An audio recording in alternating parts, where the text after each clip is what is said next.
佢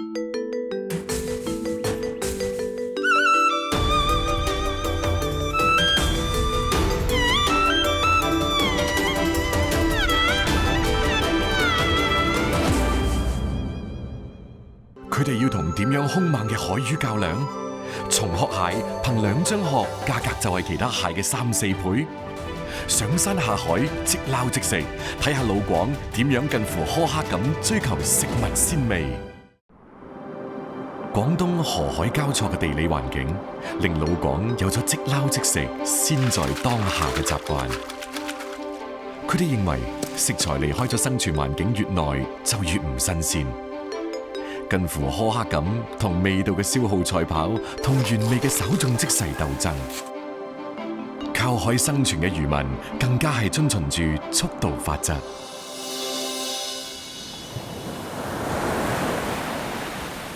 清晨5點嘅汕尾紅海灣仲喺度沉睡，漁民黃坤成同搭檔已經裝好魚餌，準備出海。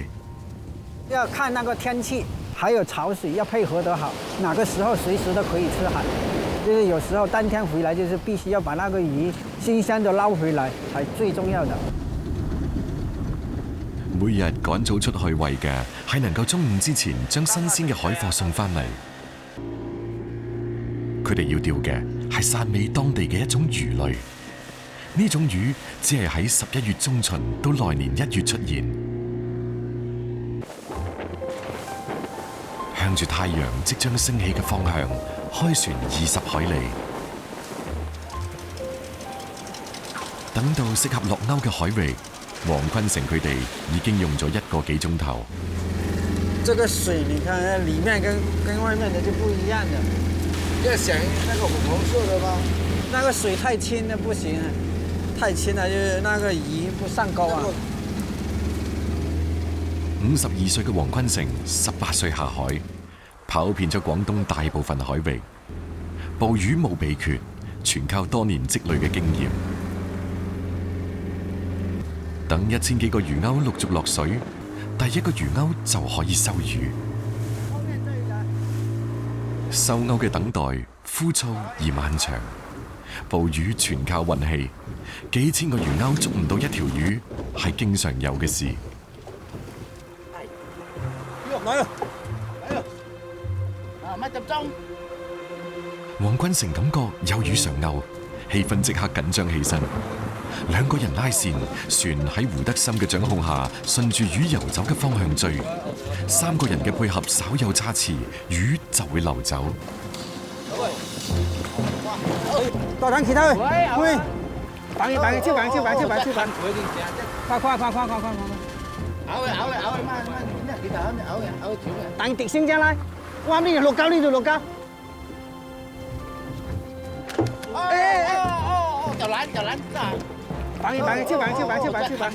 黃坤成佢哋要捉嘅呢一種異常兇悍嘅魚，到底係乜嘢物種呢？如果給它咬到，它一滾就把那個肉都扯下來。船長跟船員就是配合得要很好，如果沒有配合好，走掉了一條螞蟻，就是要損失1000多塊錢。呢種長住尖齒獠牙嘅麻魚，學名海鰻、門鱔。每年天氣轉冷，就從台灣海峽游入淺灘產卵，第2年再游返深海。紅海灣遮浪半島避風條件好，而且水質營養，係麻魚最中意嘅港灣。2條10斤以上嘅大魚上鈎，今日呢一趟出海總算冇蝕有錢。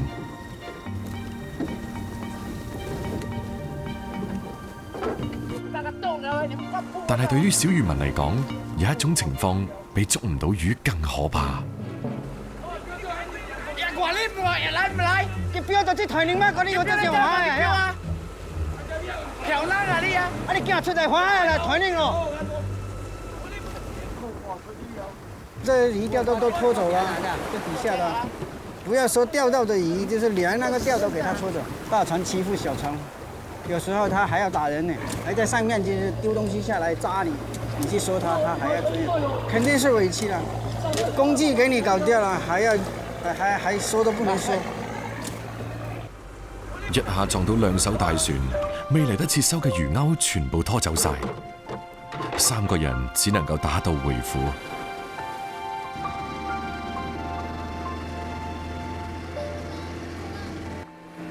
喺一望無際嘅海面漂咗7個鐘頭，歸家嘅喜悅漸漸代替咗啱啱嘅憤怒。遮浪麻魚最好食，因為捕撈之後從來唔喺海上過夜，漁民當日出海當日返，雖然攰，但係為咗一口鮮，咁奔波都值。回家。这个丹老魚就是新鮮，新鮮比別的地方就是好。那魚本子也是就喜歡我們這裡的，就價錢是雖然高了一點，但是就是好賣。漁船仲未返港，收購麻魚嘅人一早已經喺碼頭邊等候。買賣嘅方式跟住傳統，買家將價格寫喺小紙條上面，分別交俾船家，價高者得。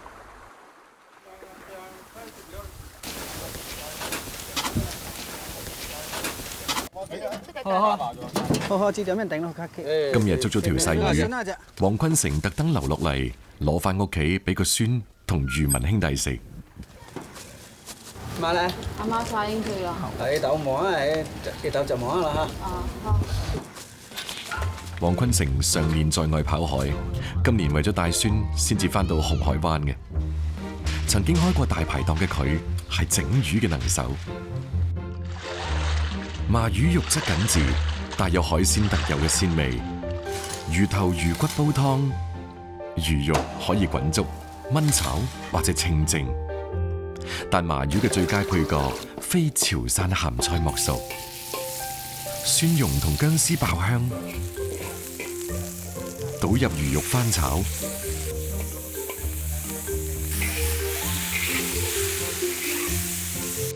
加入潮汕鹹菜同芹菜，麻魚吸收即可以去除腥味，仲可以提鮮。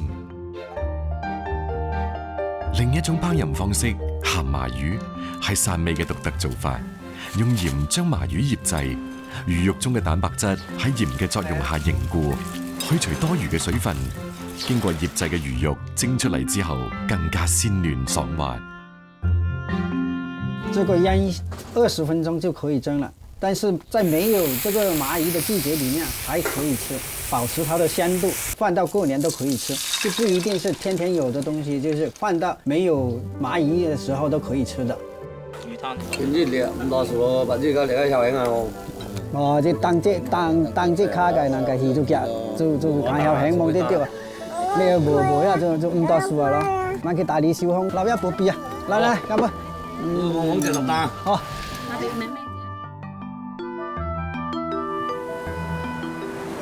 靠海食海，呢2年漁獲大減，漁民生活大多數都清苦。就算係兒女早已成家立業，但係同大海打咗一世交道嘅老漁民，對大海心存依戀。一日唔出海就覺得唔舒服，亦係佢哋更加知道呢個每一口海鮮嘅來之不易。每次辛苦咁同時間賽跑，亦只為保持海鮮嘅原味。麻魚出沒歷時2個半月，而喺山林深處嘅一種以鮮聞名嘅菌出沒更短，只會俾山民1個月嘅時間。廣州增城嘅西湖灘村，家家戶戶都種荔枝。農曆5月，荔枝紅，村民開始喺荔枝林裏邊尋找一種極品美味。反正我天天都來這裡灌這個五葉菇的，撿了多少都多少咯，反正撿到都是錢的嘛。鄭大姐講嘅五月菇係當地人嘅叫法，而被頂級食貨所熟知嘅係佢另一個名荔枝菌。荔枝菌對生長環境要求十分苛刻，只係生喺果林裏邊潮濕嘅白蟻竇上，白蟻分泌出嘅某種酶可以促進佢嘅迅速生長。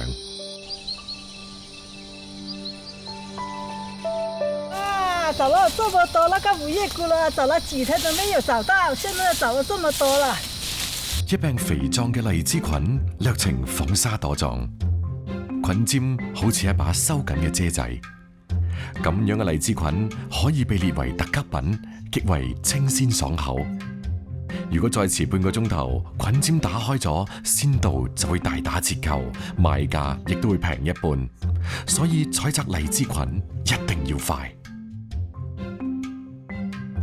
一般剪那個五葉菇呢，一出那個裏面的時候是這個嘛，那過了3個鐘左右呢，是這個半的嘛，再過3、4個鐘啊，中午那時候，這個是全部打開的嘛。一般我吃那個是最好吃這個是香一點，有一點香味，有一點甜。為咗盡可能保住荔枝菌嘅鮮味，鄭大姐以最快嘅速度趕到村口嘅交易市場。呢種至今仍然無法人工培植嘅菌，近幾年身價飛升。100塊，這個100塊一斤啊！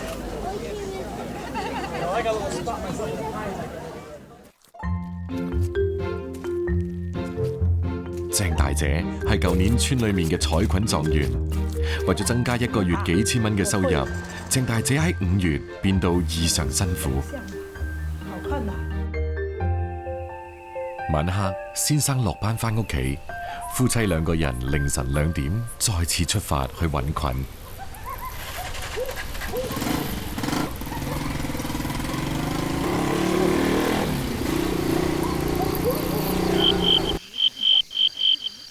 第一個怕那個蛇嘛，怕那個蛇啊，有什麼那個雕啊，那個小鳥啊，什麼東西叫我都怕的嘛。所以我把它走近一點，一個人肯定不敢去的。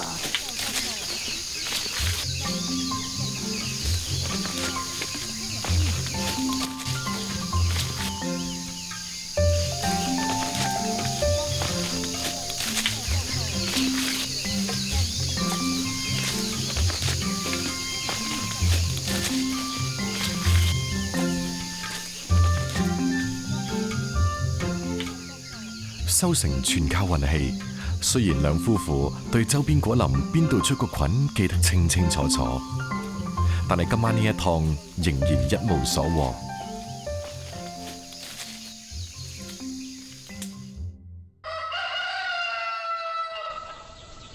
荔枝菌係每年5月村裏人額外嘅一筆財富。鄭幹清係村裏面少有嘅冇外出打工嘅壯勞動力。沒有養那麼多錢，就沒有俾佢讀咯。好像7歲就可以俾佢讀書可以。哪個錢啊？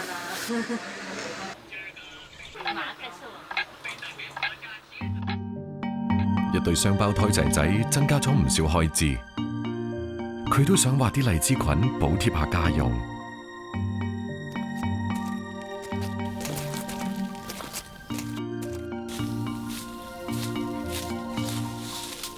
野生菌類蛋白質含量豐富，而且組成蛋白質嘅氨基酸種類十分齊全。尤其係人類必須嘅8種氨基酸，幾乎都可以喺菌類中揾到。豐富嘅蛋白質提供鮮味，呢個亦都係菌口味鮮美嘅奧妙所在。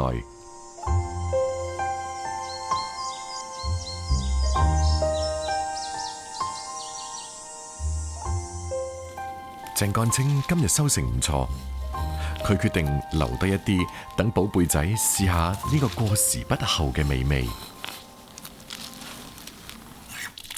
處理荔枝菌，首先要將泥去乾淨，棍柄一定要手撕，唔可以用刀切。用老話嚟講，就係避免沾上鐵腥氣。荔枝菌並唔係好似其他菌類咁帶住濃香，而係透住一股清雅嘅甜味。所以喺烹調方面一切從簡，最重要嘅係唔能夠破壞佢天生嘅清純。汕未打開嘅用嚟清蒸，只加少許油鹽，隔水蒸至4成熟，即刻上台。荔枝菌本身嘅鮮味被最大限度咁保留，汁液豐富鮮甜，口感爽脆，細嫩無渣。汕張開咗嘅荔枝菌用嚟滾湯，亦非常清甜可口。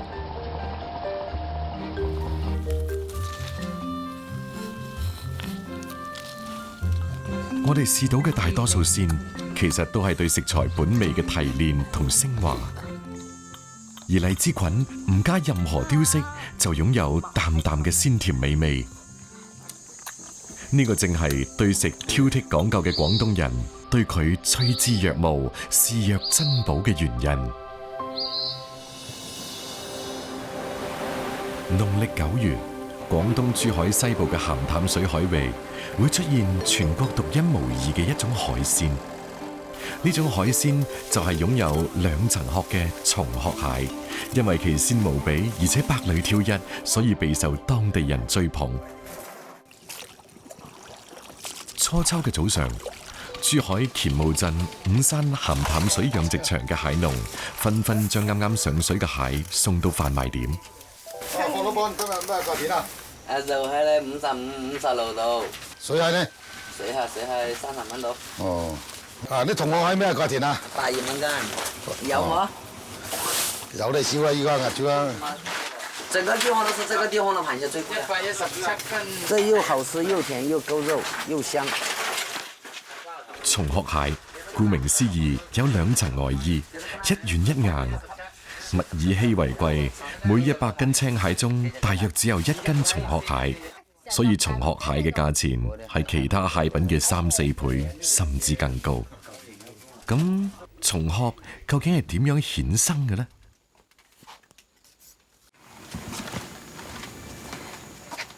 養蟹人根叔係土生土長嘅斗門乾務人。上世紀90年代初，佢成為村裏面第一個養螃蟹嘅人。25年裏面，佢以蟹養育咗一家3代人。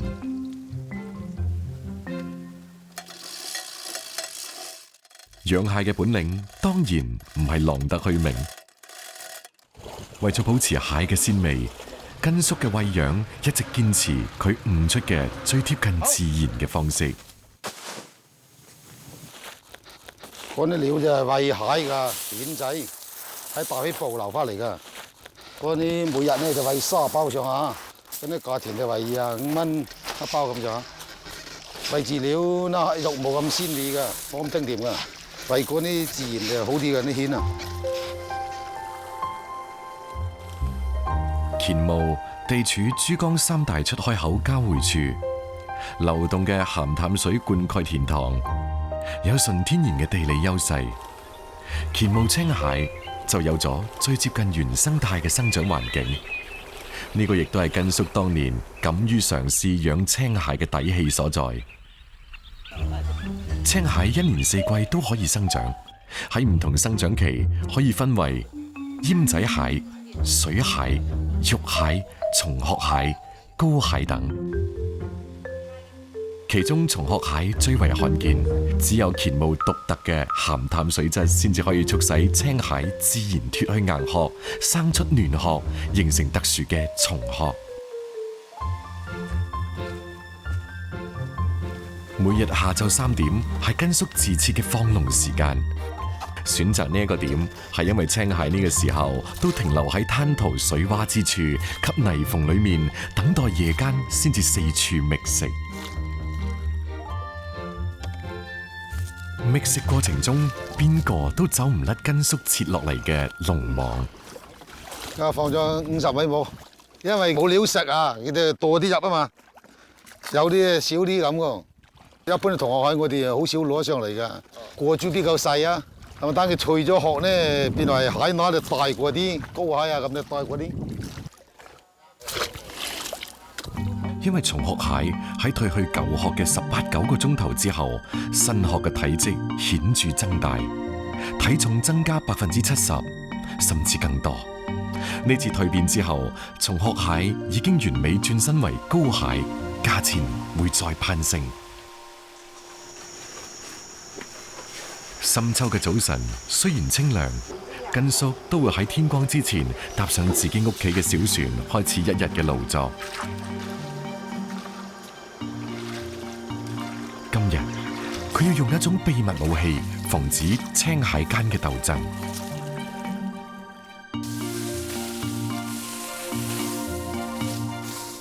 即係起蟹之前咧，要掘嗰啲蘆葦啊，掘嗰啲蘆葦呢度嚟隱蔽啲蟹，冇俾佢打交嘛。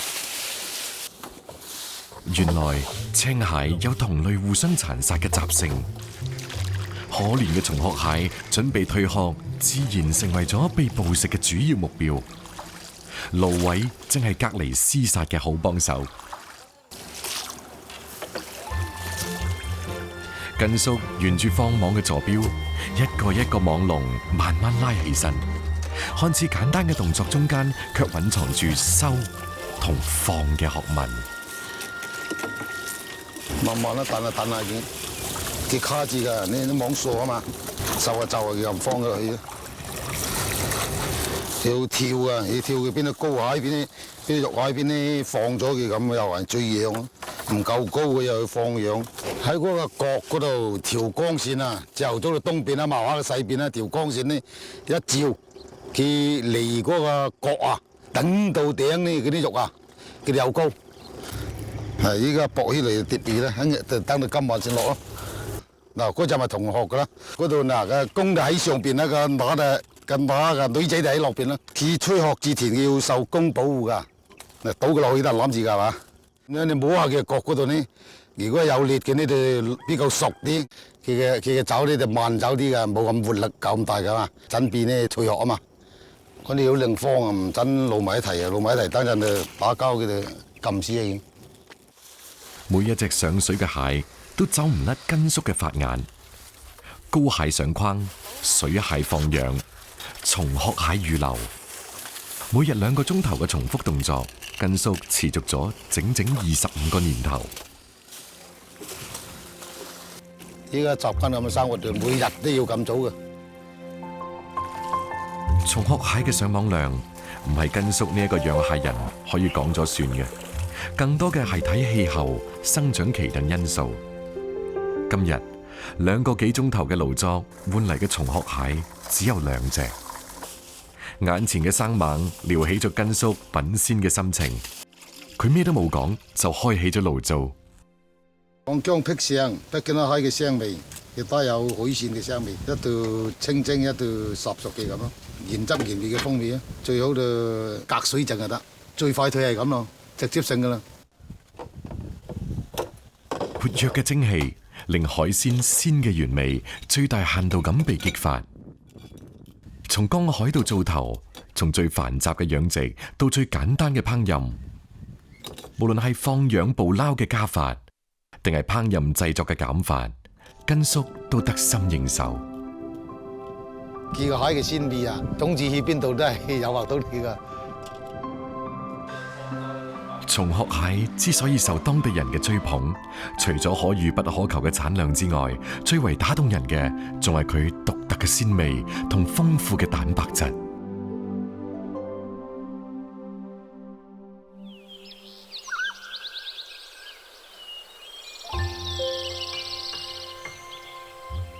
廣東靚雞數清遠，呢度多山，青竹成蔭，灌木成林，昆蟲較多，俾咗清遠雞天然嘅食利。本地人李建強喺村裏面分咗100幾畝山地，圈養住幾十隻清遠雞。呢啲雞基本就係自己屋企過年過節食嘅，並唔出售。它平時要往山上那裡跑去，一般我們餵它才跑回來。喺青山綠水間嘅山裏面走180日，先至會被送上餐台。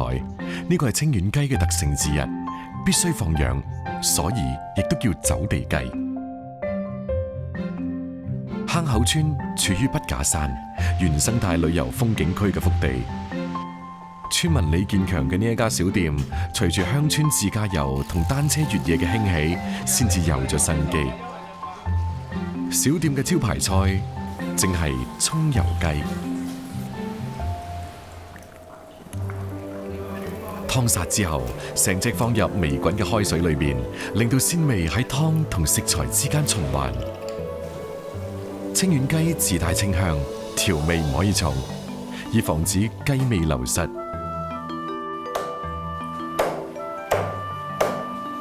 雞斬塊之後放入葱段爆香，咁樣嘅雞肉纖維細緻緊實，淡淡嘅葱油味混合咗雞鮮中帶甜嘅味道。清遠雞嘅肉質比其他雞要柔軟一啲，纖維緊緻之餘帶一啲彈牙感，肉熟骨不熟。白切可以最大程度咁保留清遠麻雞嘅鮮味。李建強個仔李子豪好瘦，唔中意食其他肉，自細就係中意食雞。啱唔啱食？嚇？啱食。今日咁等再食多2嚿啊！佢啊。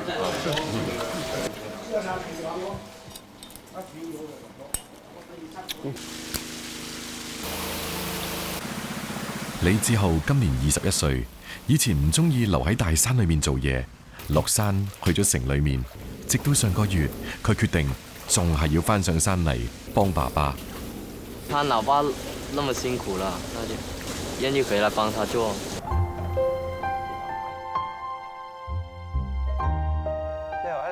睇住個仔都翻上山，李建強越嚟越離唔開呢一座筆架山，住住自己起嘅屋，食住自己養嘅雞。李建強自足而踏實。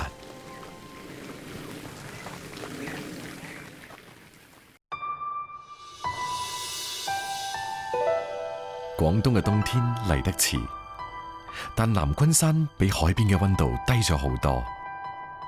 南昆山24萬畝原始森林，加埋6萬畝綿延竹海，令到一到冬天盛產各種山貨嘅山裏面，就吸引咗中意嘗鮮嘅人們。尤其天一凍，冬筍就會成為集市嘅主角。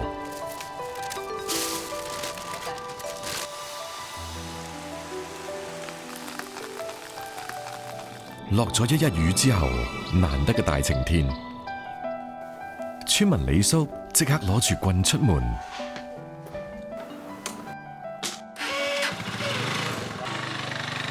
佢知道竹林裏面匿咗幾個月嘅筍芽，將會喺雨後快速膨大長成冬筍，佢必須揸緊時間。夏天採茶，冬天挖筍。30幾年嚟，李叔對呢座山再熟悉不過。邊一片竹林筍多，佢一眼就可以睇出嚟。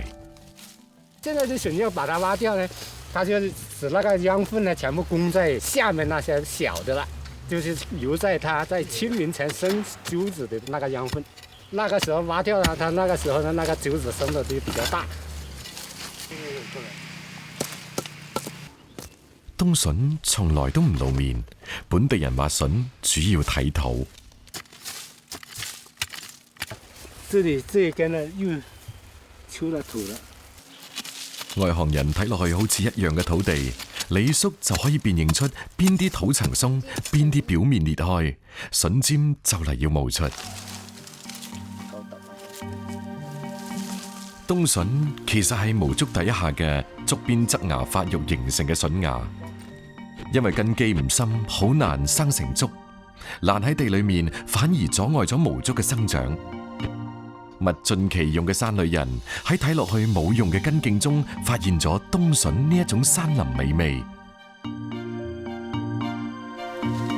冬筍嘅生長周期極短，南昆山嘅冬筍一般只係喺10月中旬到1月中旬先有。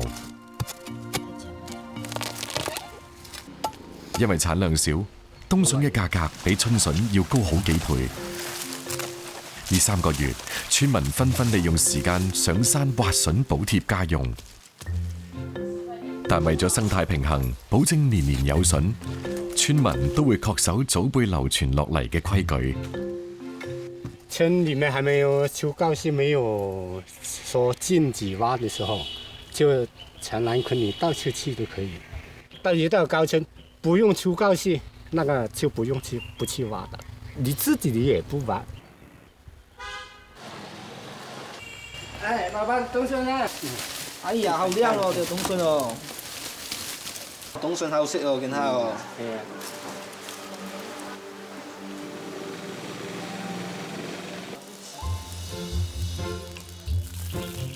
冬筍含有豐富嘅蛋白質、纖維同多種氨基酸，豐腴鮮美，同五花肉配搭，豬肉嘅油脂融入到清新嘅冬筍裏面，減淡筍嘅澀味，令到佢更加清脆爽口。同青菜搭配，亦都因為筍味嘅獨具一格，能夠帶嚟更清甜嘅口感。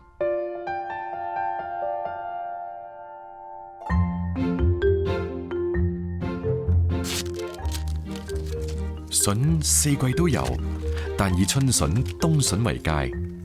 黃中帶白嘅冬筍屬於上品，所以冬筍亦都俾當地人稱為金包肉。老廣食筍同其他地方唔同，除咗去除筍衣，口感有啲粗嘅筍頭亦都會被去除。細隻嘅冬筍所剩無幾，但鮮嘅精華全部得以保留。當地人獨愛筍蒸臘肉，李叔好客，經常邀請朋友去屋企食飯。新鮮冬筍加自家晾曬嘅臘肉，最原汁原味，能夠品嘗出冬筍嘅鮮甜同臘肉嘅鹹鮮，係冬日裏面南昆山最流行嘅餸飯菜。好，嚟食飯，嚟呢冬筍今天早上先挖到嘅冬筍臘肉啦。蒸臘肉，睇下好唔好食。筍乾係保證全年食用嘅製作方式。冬筍過水切厚片曬乾，脫水後喺酶嘅作用下，風味因子互相反應，產生同鮮貨截然唔同嘅味道，保存幾年都唔係問題。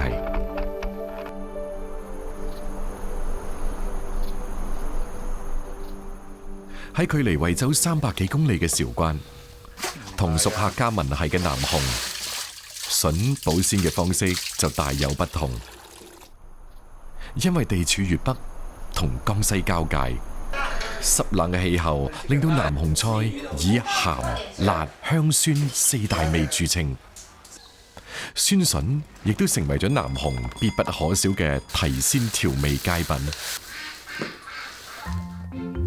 清晨5點，李兆文一早就起身，佢要趕住喺太陽出嚟之前，幫媽媽將今日醃製酸筍嘅水擔好。不見天嘅井水係製作一壇好酸筍嘅關鍵。這個水必須是要在太陽曬到之前才能用。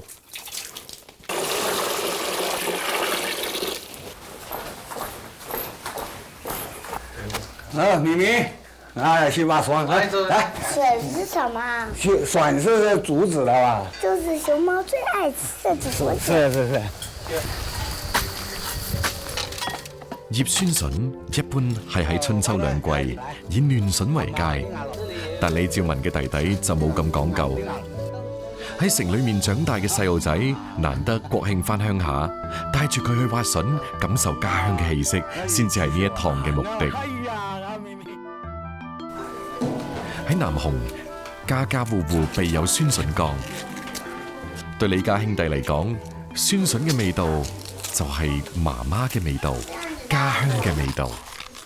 我們2個小孩回來去再搭一點點，搭給小孩吃。酸筍嘅製作過程亦都好簡單，竹筍切塊放入缸裏面，倒入井水醃製。當地井水特有嘅礦物質，加埋太陽嘅照曬，筍唔加調料，亦都可以自然變酸。1個星期之後就可以食用。農曆9月13，烏徑鎮新田村聖士節，有住1700幾年歷史嘅古村落，喺呢一日迎嚟咗全年最熱鬧嘅一日。呢個以聖士為節嘅傳統節日，原來係為咗祭拜祖先、敬祖牧族，而依家漸漸演變成為咗分居各地嘅大家族團聚嘅日子。在外幾遠嘅親人都會喺呢一日返到屋企嚟。今日李家4代同堂，熱鬧程度甚至超過春節。要數80歲嘅李爺爺最開心。聖士節嘅圍餐亦都係老少合作嘅。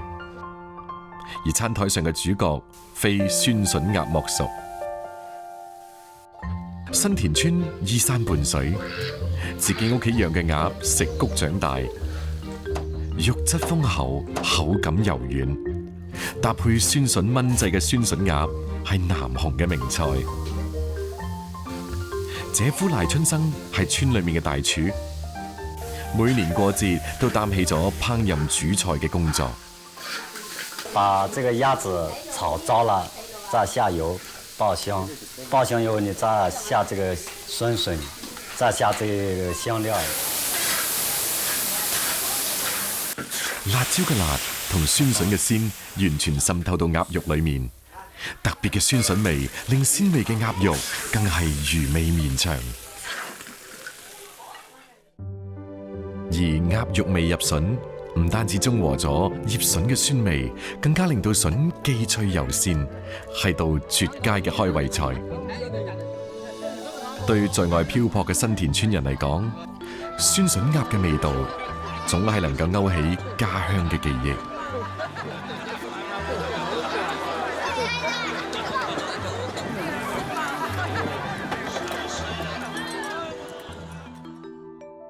熱鬧嘅聖時節過後，新田村又將恢復往日空心村嘅狀態。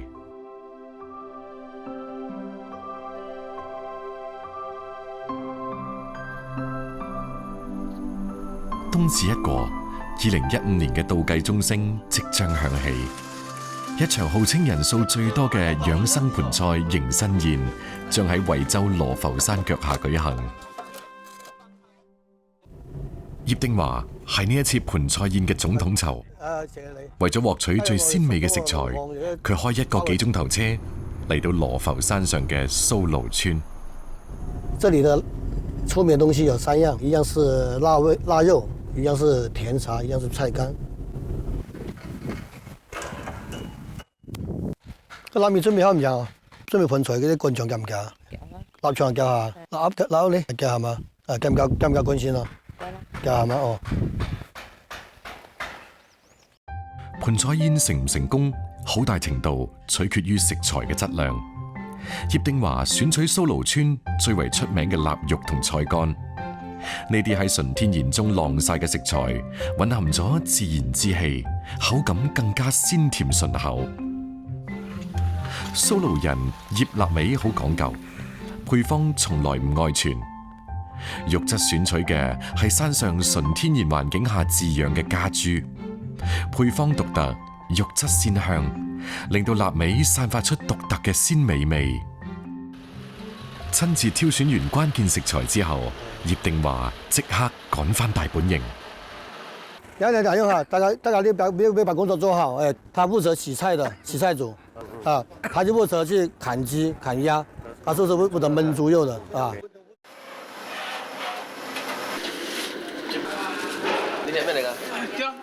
一席盆菜3日籌備，318盤盆菜，超1萬斤嘅食材，從採購到烹飪，一場依靠團隊協作嘅大工程即將開始。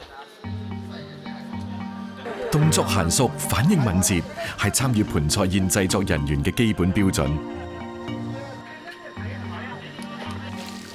近30位鄉親分工明確，清洗、批皮、切配、浸泡，眾多食材唔同嘅步驟，同時喺呢個廚房裏面交叉進行。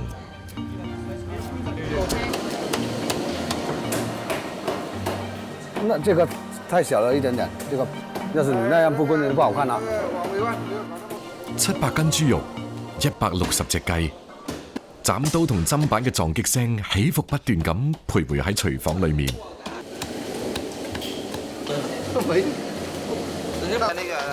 洗同切嘅工序完成之後，就到咗盆菜製作嘅核心環節。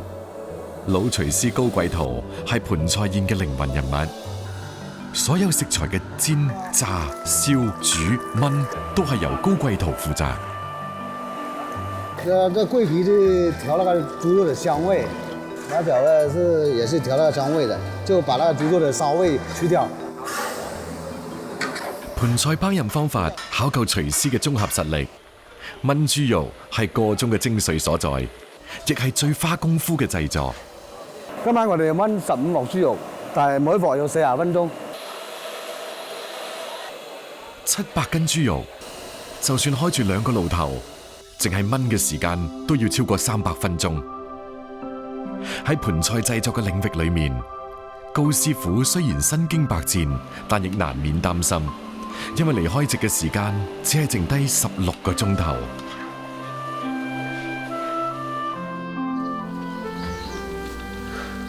反正你就估計等下就要碌菜，喺入邊碌入邊要擺後開嘛。而家碌到地方咧，等擺爛啦。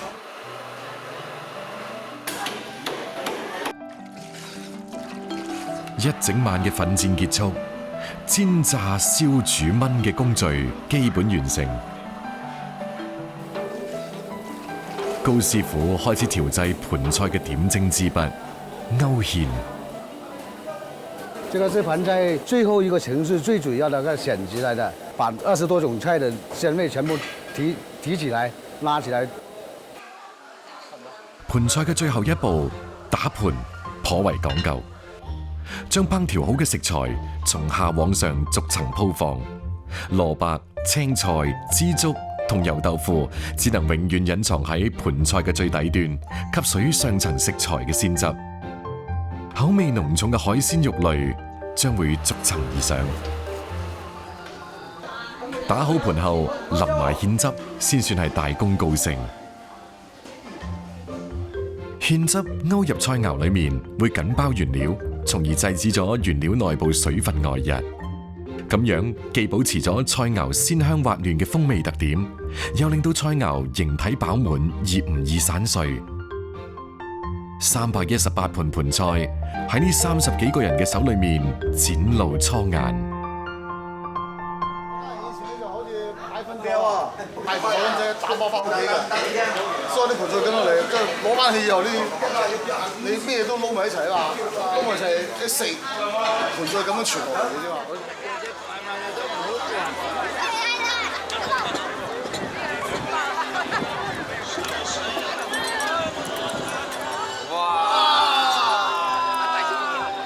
大家拎住筷子喺盤裏面不停咁翻找，肯定會呈現出情趣盎然嘅情景。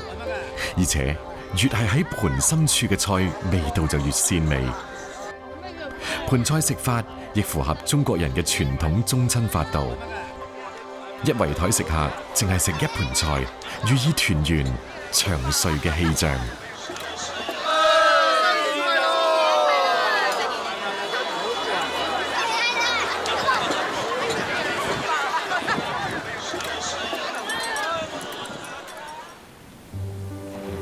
食在當地，食在當下。食物從產地到餐廳或餐台之間嘅食物里程越長，餐飲成本就越高，食物品質亦越差。採摘後盡快食用，係最好確保食材新鮮嘅方法。所有嘅味道其實都係每種食材對自然生長嘅記憶。盡快食用嘅鮮，亦就係對呢種記憶嘅最大保存。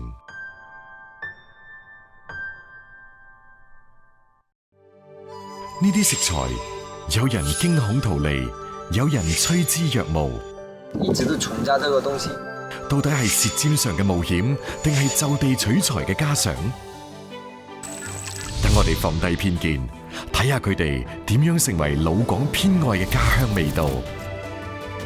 上脆金。歡迎收睇下集《老廣的味道之片》。